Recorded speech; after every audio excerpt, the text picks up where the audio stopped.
Hello, everybody, and welcome to a recording. We are not live, but that's okay. We are here, and it's actually Thursday when we're recording this. This will be coming out tomorrow on Friday, the 8th of August. But Darren, how are you doing? First and foremost, how was your day? How was your week? How was your life? What's going on? Well, I feel blessed. I'm very happy and very fortunate. And I love where we're going now without giving too much away.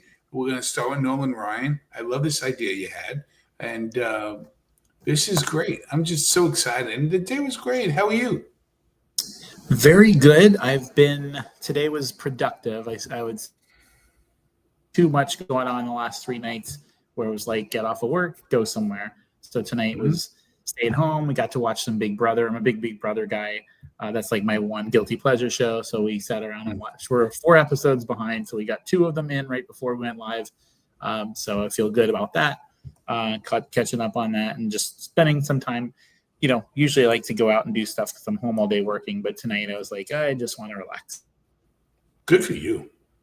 We need more of that. As last night was a long 2 nights I've been home. So Excellent. I'm glad you What'd were you say? home. I said, I'm glad you were home. You need to Yeah. do more. Oh yeah. Feels good. Yeah, definitely do. But yeah, and then tomorrow should be a chill Friday as well. Kind of looking forward to this weekend. It's kind of one of those oddball weekends where there's not too much going on. So that'll be nice, kind of a recharge. Hopefully get to spend time in the pool. Love that. And hopefully it's not because the Mets are struggling and I need to go in the pool so they get their win. um, but so yeah, this concept here of what we're going to talk about, we'll get to that in a second. But the concept, I'm looking forward to it. We're going to kind of go a lot of different routes with this, and I think, as Darren mentioned, we talked about Nolan Ryan. But again, we couldn't do this episode if it wasn't for our folks over at Nashville Tax Solutions. And so, Darren, would you mind sharing Hey, Fort Pierce, Palm a Bay, are little bit tax from our problems listeners weighing you about Nashville down? Tax Solutions? Palm Bay and Fort Pierce, are tax problems weighing you down? You're behind on filings. You're facing a lien. Don't worry. Nashville Tax Solutions here with the expertise and dedication you need. Their experienced team handles the IRS, so you don't have to. But don't just hear from us. Clients say it best. Chris Bennett and his team turned a nightmare into peace of mind. They're sharp, they're honest, and they truly care. So don't let tax stress take over your life. Stress is not good. Take it from me.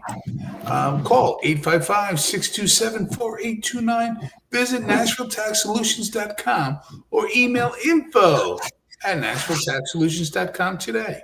Nashville Tax Solutions, real help and real results. Thank you. And I know Chris is very excited. We have the NFL season coming up this coming Sunday. The Tampa Bay Buccaneers are at home against Tennessee, I do believe, their first preseason game. And so I always wondered like kind of how that works because when they went down to 3 preseason games, because a lot of these NFL teams, they have when you buy a season pass, it's not just for the regular season, it includes the preseason. So some Yep. cities get 2, some get 1, some lose a game because of games in Europe or Mexico or Timbuktu. So I always wondered how that, I'm sure they take that off the cost somehow. But I mean, some of these stadiums, they have 8 regular season home games a year. And if you give one up to Europe and then, down to 7, it seems like just a waste of a nice stadium. But so I'm sure it'll be, I've never been to a preseason game. Have you ever done preseason or? Oh yeah. So what it was when I had season tickets for the New York Jets and Jets, just Jets, and there they go to lose again. But you didn't have to buy the preseason, and then you ended up having to buy the preseason. So I would go, but mostly I would give those tickets away. But yeah, I've been to preseason games, and they made it mandatory. I had tickets for over 15 years, close to 20 years. And at first, you did not have to buy those preseason games. But then after that, you did. You had to. Yeah. I think with the preseason experience, I think because they've cut it down to 3 instead of 4, at least we know that at least 2 of the games are going to be legit. I mean, it's a little bit more pressure to kind of play some of the more of the stars. I still feel like week 3 is the one we want to go. Week 3 is usually basically battling to see who gets the last of the spots and stuff like that. But other than that, the first 2 weeks should be pretty good if you're close enough to be able to go. I would still encourage someone to Oh, go. absolutely. It's fun because you can kind of talk and see the up-and-coming players. Preseason is a great time to go.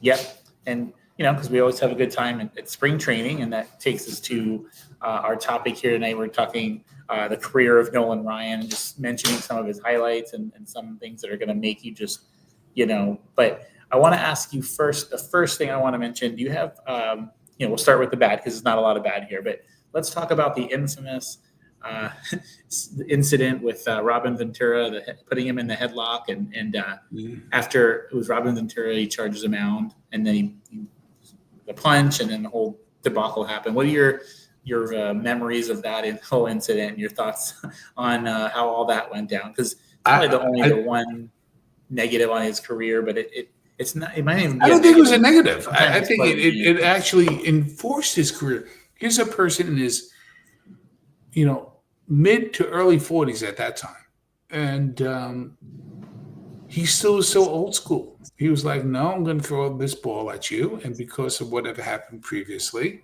and Robin Ventura. If you've ever heard Robin Ventura talk about it, he said, "The minute I took a step toward Nolan, I knew I was making a big mistake."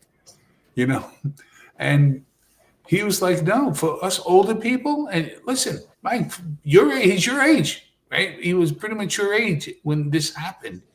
And I think it was wonderful. I think it was, and you know how it was wonderful? They kept him in the game. Did you know that he was not thrown out of that game? He was not thrown out of the game. Neither was Robin Ventura. It was a whole different world back then. It was the way you played. Mm-hmm.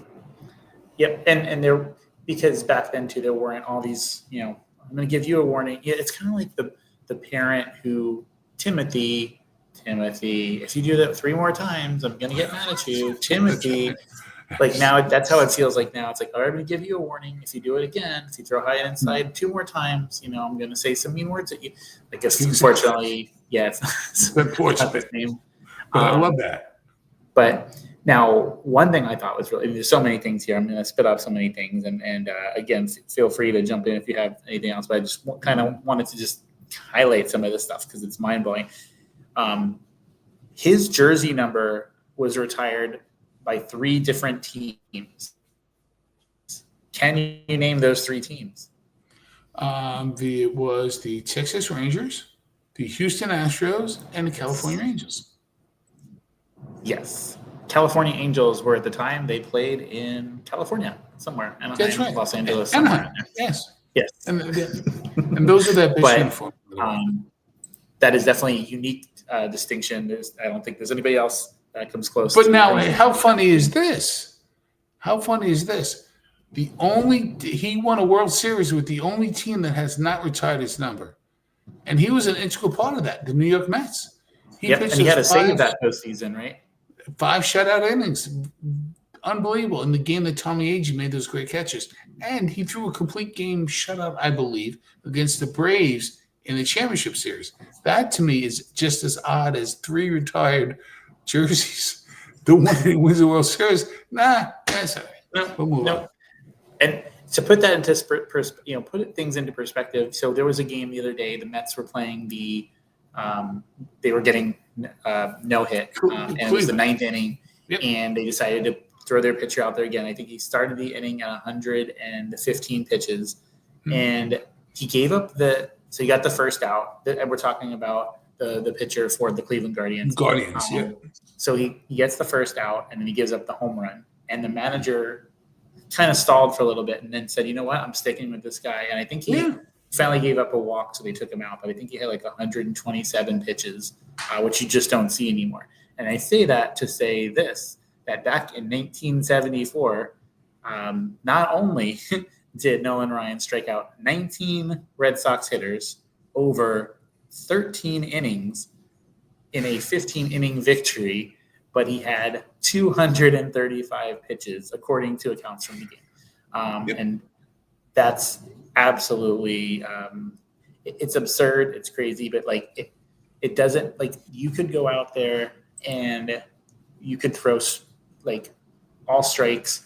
You could not be huffing and puffing. You're not going to sniff anything anywhere near 130 pitches. Like that will just never happen. And so the fact that he was able to pitch into the 13th inning, like, and I truly believe this, Darren, I think you'd agree. If nowadays in 2025, let's just say that there was a starting pitcher who had 87 pitches going into the 9th inning and completes the no-hitter, but let's just say it's still 0-0 for whatever reason. Is there a single manager that's allowing him to pitch the 10th inning? Like I don't think. No, absolutely not. No. And that's what makes. We got to think long term. I don't want to get him hurt. But they don't realize that's what gets them hurt. You got to build up that longevity. You got to build up that on strength. It's terrible. And the amount of, for all the talk, and people understand, for all the talk of protecting the arm and pitch counts and innings and stuff like that, more people than ever are getting multiple Tommy John surgeries. Yep. So whatever they're trying to do is not quite working out so well. We understand, with these pitchers, they were throwing every 3 or 4 days, throwing over 100 pitches a time, and there was nowhere near this amount of injuries. So, but listen, and rehabilitation, and the therapy in between starts, or at least right after start, was what? You put your elbow in the ice bucket as you eat like a roast beef sandwich. I mean, literally, that's what you did. Yeah, that's it. Yeah, that was it. You don't, Did you ever see the documentary Fastball? If you watched the first game of the season for any team, their first home game, they went over every single, not just manager, but like the strength and rehab coach, the tummy ache coach. Like it felt like they had like 17 different, like the mindfulness coach. Yes. So that didn't happen back then. So no, I mean they literally have mindfulness coaches now. They do. I mean, and I get it. And that's today's world. They can be Zen. I mean, I don't get it. Now, he also led the American League in strikeouts 10 different times. That's absurd. Oldest pitcher in the league in strikeouts at age 43 to accomplish that. But he also finished his career with 5,714 strikeouts, most in MLB history, record unlikely to be broken. Is that possible to, like, when you look at that, like they say, can it be broken? Well, there's too many days in between starts now.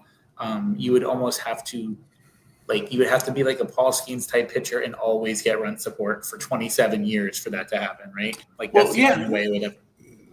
Exactly. And, I was just, preparing for our talk tonight, and I'm a big believer in he is under, what's the word I'm looking for? He's undervalued to people. Valued, yeah. And when I start to hear people say war and this and that, that's just puke to me. It really is. It's just trying to come up with things that sound different and unique. It's not a shirt. It is a blouse. I mean, it's just the same thing, people. Here it is. Out of all the pitchers who ever pitched 1,500 innings, look this up, 1,500 innings, he has the lowest batting average against. Right. Nobody's better. He's number one. Do you know what the batting average is? No, I do not. 204. Look it up. He had 204. Oh my God. How is that even real? Exactly. Oh, by the way, 7 no-hitters, even more one-hitters, even more two-hitters. And I told you the funniest baseball joke of all time wasn't a joke. Ron Luciano told. And Ron Luciano was an umpire with the American League. And he said one day he was doing a game. Nolan was pitching at twilight. It was tough to see, And so he made a call, and here's what he said. Ready? Ball sounded low because he couldn't see. That really happened. Ball sounded low. So I'll just share this and we'll get back to it. But we had our softball game this past week, and there was a play where we were up, and the left fielder We hit the ball to the batter hit the ball to left field. The guy is running into foul territory and attempts to catch the ball. His body is on the line or in fair territory, but he hits the glove and then he misses it and then it rolls to the corner. And the umpire does not, like, all he hears is the other team saying it's foul, it's foul. So he doesn't make a call. He goes up to our third base coach and says, "Hey, did he catch it in fair or foul? Yeah, I couldn't see."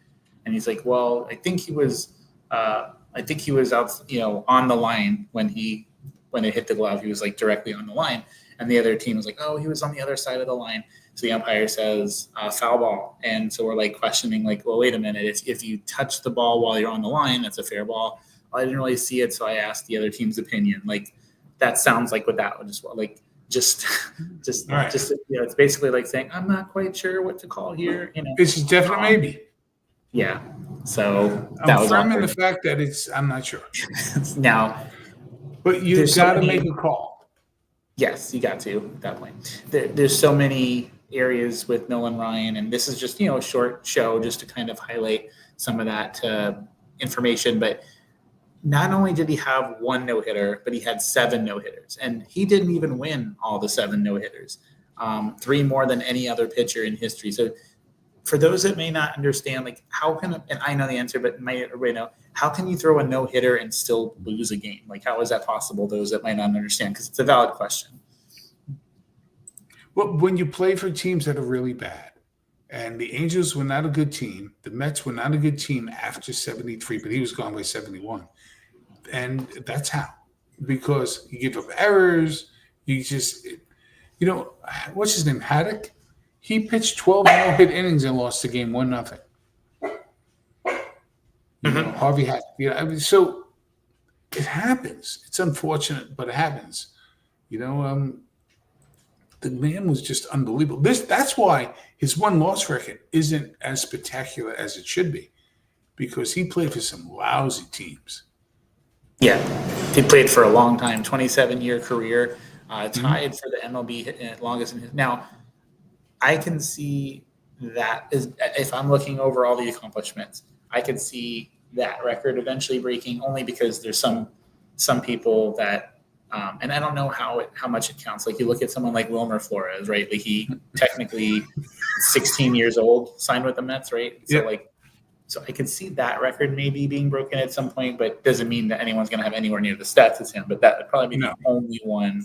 Maybe you look at Bryce Harper, who's still a baby compared to, you look at Juan Soto, who's 25 years old, 26. I mean, it's crazy to me.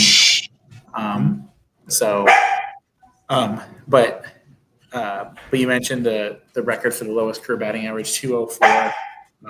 That's insane. Now, is that crazy? You kind of alluded to this earlier, but like, he was dominant as a pitcher, but he only appeared in 5 postseasons and obviously in the '69 series.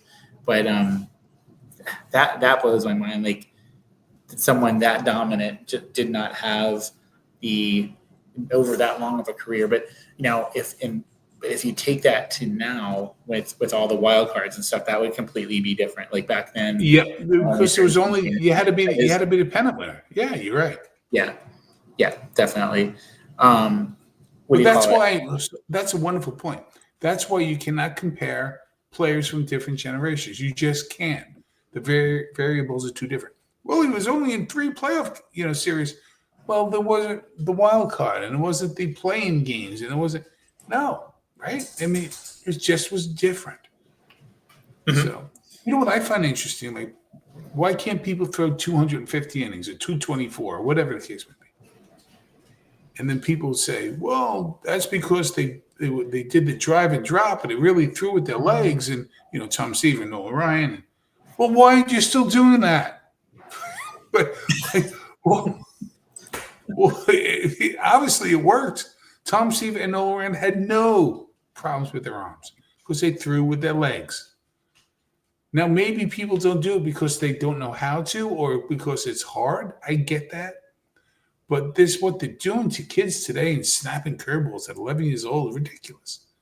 And just trying to throw heat. Listen, they don't care about you people. Seriously, for those of you watching, You kids, build up your arm strength and try to go as long as you can. But rest and all that because they're going to just go next. By the Yeah. time you take that bandage off your arm, they already have another pitcher wearing your number.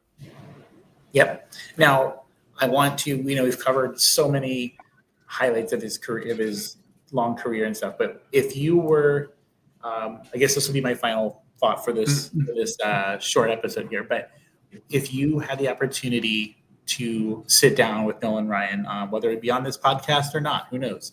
But if you had the opportunity to ask two questions that, and again, I didn't plan these questions to you, so take a second if you need to. What would be the two questions that you would you ask him to pick his brain, just to get a little bit of insight on anything that you're curious about? So two things, because again, I love process, right?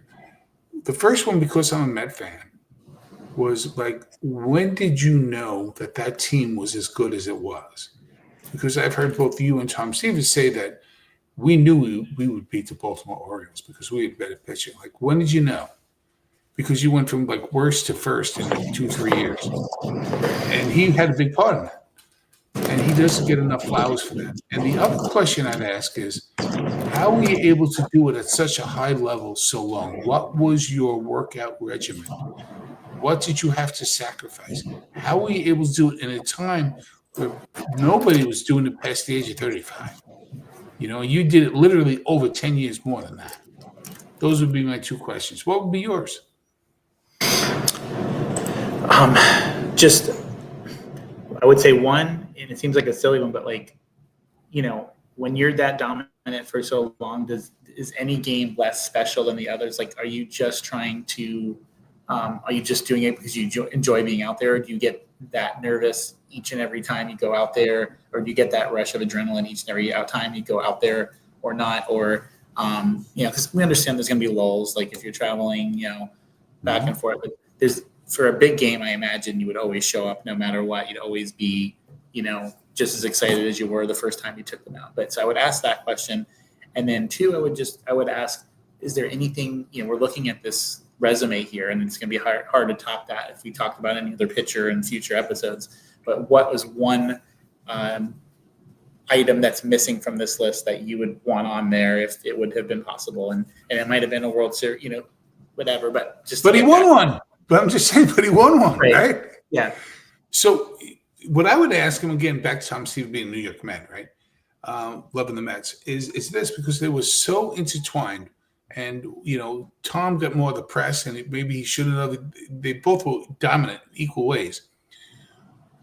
Would you rather – now, Tom Stevens played for some lousy teams as well, but would you rather the 7 no-hitters or Tom Stevens, who is most happy about playing on some really bad teams but winning 100 more games than losing? Like he once said that, do you know that if he came out of retirement at the age of 65 and signed a 5-year contract and went 0-20 for 5 years in a row, he would retire a 500 pitcher with 300 wins? Think about that. Now, which one do you think is more impressive? I mean, as an individual, 7. But as a team person, 100 more wins and losses. That's amazing. That is, yeah. Wow, that's, man, that's a great, that's a sleep on it kind of. Yeah, 100%. And the Mets had them both and traded away Nolan Ryan. What is that about? I For know, Jim right? Fregosi. So I thoroughly enjoyed, this was a quick, this was meant to be a full hour or anything like that. I thoroughly enjoyed just kind of looking back into time and highlighting, one of the very best that ever did it. We move on. This is the next pitcher, next one. It's fun to look back into the record books and just stopping and smelling the roses and just acknowledging what a talent, what a unique talent this person was. And, probably never see anything like it again. Not just in terms of numbers, but just in general, the type of person or the type of performer he was out there. So I had a great time chatting about this. And so, Darren, I thought it would be fun. We're going to try to continue this on as a regular thing. So what if we did something right off the cuff here? Let me see if this is going to work. I have not tried this, so it may fail miserably, but hopefully it doesn't. So let me do share screen here. All right, here we go. Can we see this screen? Love that. Love that. All right, let's find out who we're going to be talking about a week from tonight in our next episode. Here we go. Oh, yeah.